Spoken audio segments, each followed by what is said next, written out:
Historians of Reddit, what are some of the funniest stories from history we need to be aware of?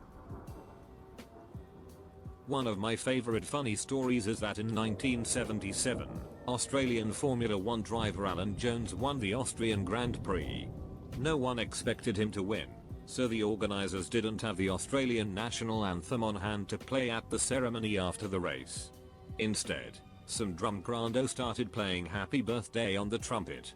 The race happened in August. Jones' birthday is in November. During the Byzantine-Sasanian Wars in the early 6th century, Khosrow I of Persia destroyed Antioch and captured its civilians. However, rather than enslaving them or killing them, Khosrow brought them back to Persia and rebuilt them an almost exact replica of Antioch, down to the layout of the city and rooms in the houses. The citizens were freed and made into full Persian citizens. The city was named Antioch Khosrow's Better Antioch. When Britain was fighting to conquer India, a general named Charles James Napier was told not to attack the city of Sindh. However, he had an opportunity, went ahead and attacked Sindh, and captured it. When he sent news back to Britain of his victory, his telegram was a single word, peccavi. This is not an English word, but a Latin one, and most people know of it through the Catholic Church. Directly translated into English it means, I have sinned.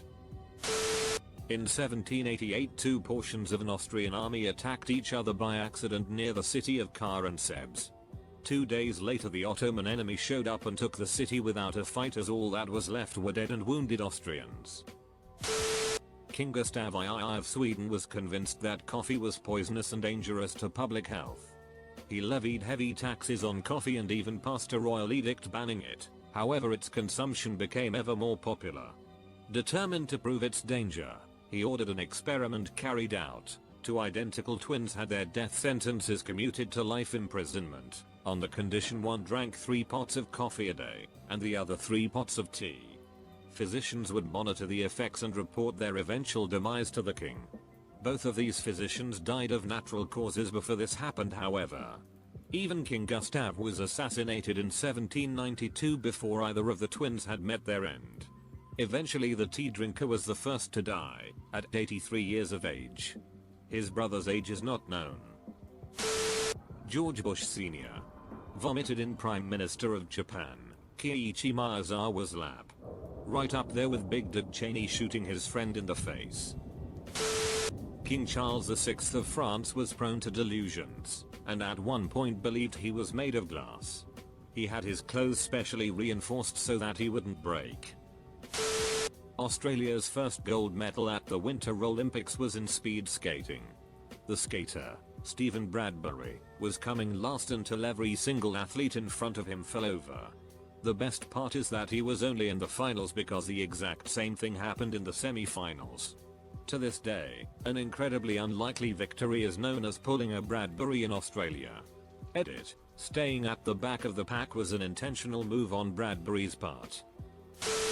In ancient China, there was a board game called Liubo. The rules haven't survived to the modern day, but archaeologists have found the stone boards and playing pieces in tombs, and it's mentioned quite a bit in historical texts. Most notably, not one, but 2 separate imperial princes from different dynasties are recorded as having killed a relative by smashing them over the head with a Liubo board. One of my favorites is in 1956. For a bet and while drunk, a man named Tommy Fitzpatrick stole a small plane from New Jersey and then landed it perfectly on the narrow street in front of the bar he had been drinking at in Nick. Then, 2 years later, he did it again after someone didn't believe he had done it the first time. Here is an article about it. Abraham Lincoln had a dry sense of humor.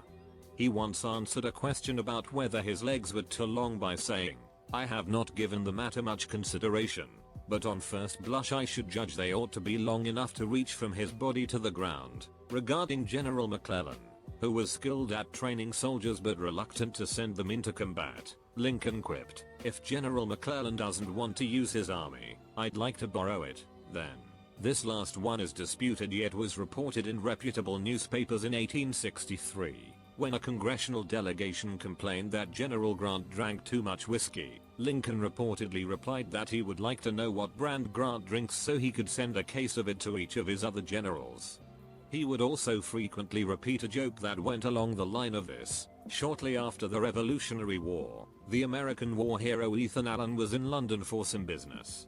His hosts were very patriotic Englishmen, so there was inevitably some tension between them. One day, they acquired a portrait of George Washington and hung it in their outhouse, so that you could only see it when you were seated and the door was closed. After Ethan came in from using it later that day, they asked him if he noticed anything different. He said he noticed the portrait. When asked what he thought of it, he replied that he found it very appropriate for an Englishman to put it there. His confused hosts pressed him for an explanation, to which he replied, "Nothing makes an Englishman cheat quicker than the sight of General Washington." It was in Corinth that a meeting between Alexander the Great and Diogenes is supposed to have taken place. These stories may be apocryphal. The accounts of Plutarch and Diogenes Laertius recount that they exchanged only a few words. While Diogenes was relaxing in the morning sunlight, Alexander, thrilled to meet the famous philosopher, asked if there was any favor he might do for him. Diogenes replied, "Yes, stand out of my sunlight." Alexander then declared, "If I were not Alexander, then I should wish to be Diogenes. If I were not Diogenes, I would still wish to be Diogenes." Diogenes replied. Another, apocryphal, story was that Alexander found Diogenes digging through a pile of bones. Upon being asked why, Diogenes replied, "I am looking for the bones of your father, but I can't tell them apart from the bones of a slave." In 1892, the Princess of Liechtenstein got so hissed at a countess criticizing her flower choices at a party, that she challenged her to a topless, all-female sword duel. Once Julius Caesar was kidnapped by pirates, who demanded a ransom of 20 talents. He laughed and told them that they did not know who they had captured, and suggested 50 talents as much more suitable sum. While he was a hostage, he acted like their commander rather than their prisoner. He would tell them to stop talking when he wanted to sleep, and read them his own poetry, calling them illiterate idiots when they weren't impressed enough. Once he was freed, he had all the pirates captured and crucified. Edit, since somebody asked for proof, here's an article from Encyclopedia Britannica. I'm a historian whose speciality is the American Revolutionary Era. I think one of the more humorous things about this period is that almost every single founding father were worse at managing personal finances than the average American is today. Yes, it was that bad. Seriously, by 1790, they had all amassed a crazy amount of debt. A lot of it was on extreme extravagance, like Washington ordering marble from Italy for his new fireplace or ordering green wallpaper, the most expensive color in the 18th century, from Northern Europe. Many of them were simply drowning in debt and had no clear plans for getting themselves out of it. Supposedly at some point Liechtenstein went to war with 80 men, but returned home with 81. Edit, also one of my favorites is the War of the Oaken Bucket. 2 Italian city-states went to war over a stolen bucket from a well. Stalin kept trying to assassinate Josip Broz Tito. Tito sent this letter to Stalin: "Stop sending people to kill me. We've already captured 5 of them, one of them with a gun and another with a rifle. If you don't stop sending krillers, I'll send a very fast working one to Moscow and I certainly won't have to send another." At the Battle of San Jacinto during the Texas Revolution, Mexican General Santa Anna escaped and was not found until the next day. When they found him, they did not know who he was until they brought him back into the camp and was addressed by other captured soldiers, because he was in plain clothes below his station. It is said that the reason he was in those clothes instead of his usual uniform is because when the battle started he was in the middle of 6. The story of USS William D. Porter and its crew. It's like Police Academy but with ships. Some of the mishaps: accidentally sending a torpedo towards a plane carrier that carries FDR going to Cairo and Tehran conference during WWII. During maneuver drilling, they accidentally dropped a depth charge which exploded and picked up by the whole fleet, which made them scramble thinking it was German U-boat. How does a torpedo accidentally get launched? FDR wanted to see his ships in action, so Willie D. was tasked with simulating a torpedo launch. Unfortunately, during the drill, they accidentally launched the torpedo 4 the USS Iowa, which FDR happened to be on. This happens the day after they accidentally dropped a depth charge. Legend has it that Iowa's guns were pointed at Willie D in case of any more funny business, and the entire ship was subsequently arrested. My brother studies ancient history, so I've heard a few good ones. In 455 BC, the ancient Greek playwright Aeschylus spent all his time outside after hearing a prophecy that he would be held by a falling object. He later got held by a turtle that an eagle had dropped on his head after mistaking it for a rock. Another funny one is the Roman Emperor Caligula had such a strong connection with his horse that he appointed him as a priest, and was planning to make him a senator before he got assassinated. In 1899, during the Second Boer War, the town of Mafeking was besieged by some 6,000 Boer troops, against 1,500 or so British Empire troops. This siege lasted 217 days, despite the numbers. This was in part due to repeated use of deceptions by the Empire troops. Tricks involved included planting false landmines, devices rigged up to look like mines, but had no real power. When these were planted, troops were also ordered to act like they were carefully negotiating their way through barbed wire that was not present, to give the illusion that the defenses were more than they initially seemed. They jury-rigged a searchlight out of an acetylene lamp and a biscuit container, and would regularly move it around the town, along with guns, to make it look like there were more searchlights and armaments. In addition, besieged troops were ordered to undertake some day-to-day tasks such as fetching water while dressed as women, just to confuse deceive further. Eventually, after 200+ days, the decision was made that Mafeking was too well defended to assault, and many troops were withdrawn, before British forces broke the siege and relieved the troops in May 1900. During this time, the colonel in charge of the British troops in Mafeking made use of the local young boys as messengers and orderlies, primarily to free up adult soldiers to keep fighting. Their dedication and courage was so great they were used the case in the first chapter of a book he wrote. The colonel was called Robert Baden-Powell. The book was called Scouting for Boys. This was the cornerstone foundation of the Boy Scouts. The Battle of Texel. In 1795 a Dutch fleet of 14 ships and 850 guns got frozen on in a lake. The French cavalry rode on the ice and ended up capturing the ships, guns, and some other merchant ships. Think about that, it's some French dudes riding horses won a naval battle. The French had no losses that I can find. That's just about as crazy as the Emu War. Oh, and if you don't know about the Emu War, look it up, I don't want to spoil it. 8-year-old Marquis de Lafayette wanted to go murder the beast of Gévaudan, which was a large, man-eating wolf hyena hybrid that mauled French's peasants. Imagine a small French boy trying to take on a man-eating beast all by himself, that not even royal military could kill. During the time of Nazi-occupied France, a French train conductor learned that a train full of German soldiers had derailed. Instead of fixing it, he sent more trains full of soldiers at the wreck until the Nazis caught on and had him removed. Very, very late into World War II, like 5 days after Hitler's suicide, the most ridiculous battle of World War II was held. There was a medieval castle, Castelita, which had been converted by Dachau into a prison of sorts for French prisoners that were especially important to the Reich, the sister of Charles de Gaulle, a few former prime ministers, a right-wing political leader who was secretly in the French resistance, and famed tennis player Jean Bouratra. One day, one of the Slavic staff left the castle on the pretense of running an errand for the guy running the place, Sebastian Wimmer. He brought a letter in English with him he intended on giving to the first group of Americans he came across. That night, he did come across a division, who prepared a rescue the next day, but this mostly failed due to heavy shelling. Only 2 vehicles continued. Meanwhile, Wimmer figures out that that guy is never coming back, and on top of that, the leader of Dachau just died under mysterious circumstances.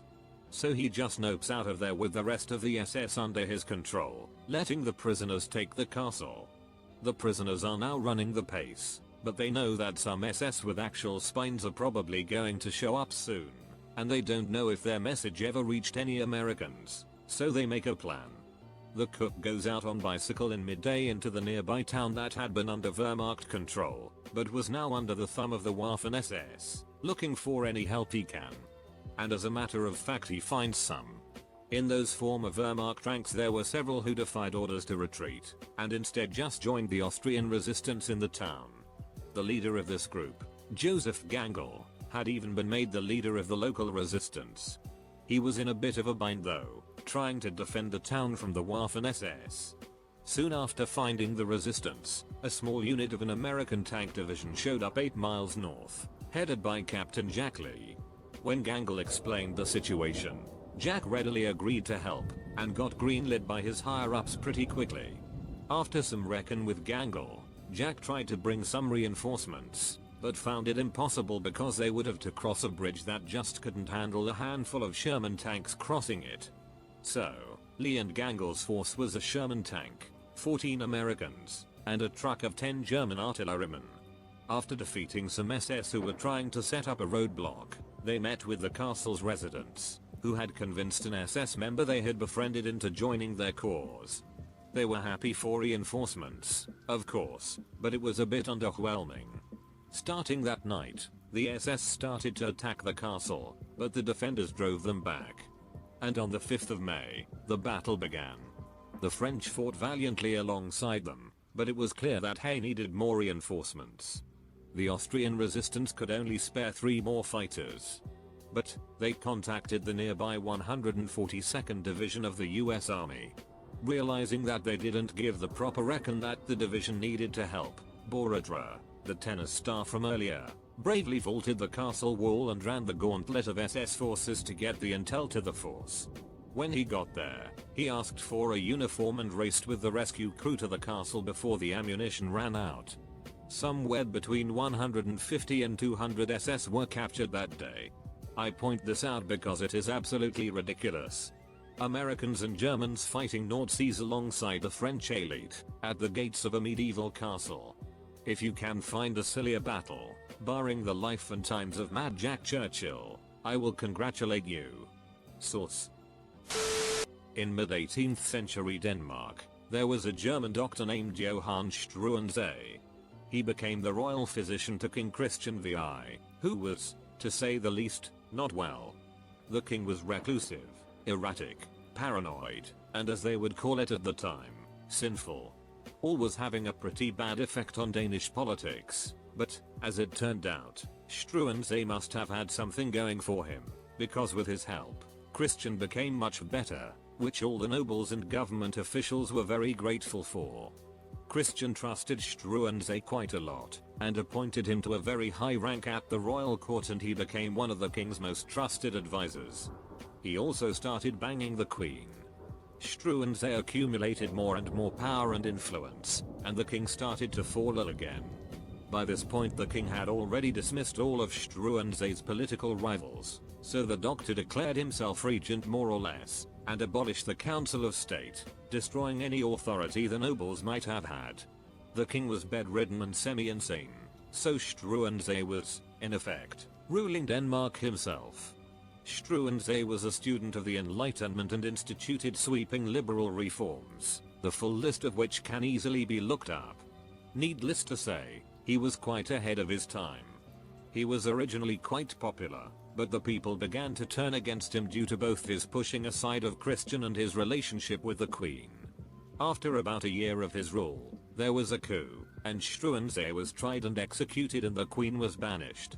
Although some of his reforms were rolled back by subsequent monarchs, Struensee's influence was still huge, and once that liberalism was there, it wasn't going away, and his example was likely quite influential for the spread of liberalism throughout Europe in the future. Perhaps not a hilarious story, but an amusing one at least, that an unassuming doctor could, in just a short period of time, gain the trust of the king, dismiss all his rivals, bang the queen, and become dictator of a proud European kingdom. I know I'm late, but there's an indigenous account from the siege of Tenochtitlan, the Aztec capital, in which the conquistadors were trying to get the Aztecs to surrender the city. One day, the conquistadors got pretty close to the city walls and started building something out of wood. Aztecs look on with interest, unable to hear the conversation. Spanish seem to argue among themselves a bit, with one guy throwing his weight around and pointing, then keep building, with a few more arguments. Many hours later, construction is complete. Turns out they've been building a trebuchet.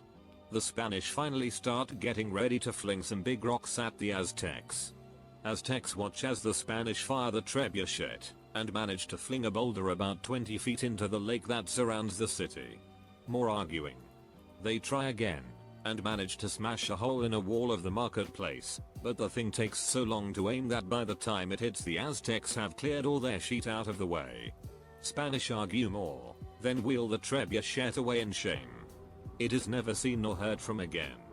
Edited for sources. There are accounts of this incident in Miguel Leon Portela's The Broken Spears and Bernal Diaz's The Conquest of New Spain, sourced from both sides. This sheet happened. The city of Barcelona is pronounced Barcelona because at one point their king had a lisp and they didn't want to piss him off. Note, pretty sure this is an urban myth, but it's still funny. When the Princess Royal Victoria, Queen Victoria's eldest daughter, and her new husband Fritz, second in line to the Prussian throne, were on their way back to Prussia after being married in England, they stopped by the town of Wittenberg. The townspeople baked Vicky, as she was known, and Fritz a big apple tart famous from their area. A while later, a Prussian field marshal named Wrangel boarded the train. He did not look where he sat down, and so he sat right on top of the pastry, collapsing into it. He took it in good humor and ordered a rush change of clothes. Am I the only one that finds it slightly humorous that the 9th President of the United States decided to make a 2 hours inauguration speech in the rain, causing him to catch a cold that led to his death? Edit, word. Mary, Queen of Scots, was executed for attempted treason against Elizabeth I. After doing the deed, the headsman picked Mary's head up by the hair, as was customary to show the crowd, only for the hair to come off in his hand and the head fall to the ground. And that's how everybody found out that Mary, Queen of Scots, wore a wig. The Anglo-Zanzibar War. Zanzibar is a tiny island off the east coast of Africa. By the 1890s was de jure independent but de facto a British subject ruled by a sultan. The British had outlawed slavery in the area, which caused friction with the local Arabs, and furthered heightened tension with the nearby German forces who occupied the nearby mainland. The British tightened their grip over the island. In 1896, the old sultan died under suspicious circumstances. The old sultan's nephew, Khalid bin Bargash, seized the empty throne and claimed the island as his. The British didn't like Khalid and told him to bugger off the throne, wanting to put their claimant on instead. Khalid refused, prepared the island's forces, and prepared to fight the British to the death. After a 2-day standoff, at 9 AM, the British declared war by firing ship artillery at the palace. The one Zanzibari ship, which was armed with a Gatling gun that had been a gift from Queen Victoria, engaged the 5 much better armed British ships and was sunk almost immediately, but the water was so shallow its masts were still out of the water, allowing the surviving sailors to hoist up a Union Jack as a surrender.